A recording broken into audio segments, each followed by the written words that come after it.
Και τώρα απόσπασμα από την ομιλία της τρομοκρατικής οργάνωσης 31 Φλεβάρι.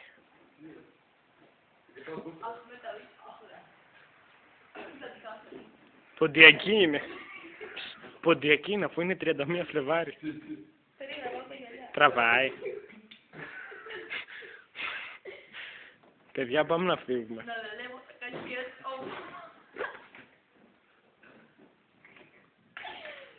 Η συζήτηση έχει ως εξής. Είμαστε μόνοι μας. Καταρρίζουμε τα αυτιά μας. Με τα γυαλιά. Μια μικρή γεώτρηση. Κάνω πasti κάτι. Παιδιά, θα γίνουμε ρεζίλια μέσα κανείς. Μην είστε ηλίθια, θα σας αφήσω και θα φύγω. Εσύ το άμα πρόσθεσαι πολύ χωαλιάρης. Εγώ έρχομαι συνέχεια, δεν θέλω να γίνω ρεζίλια.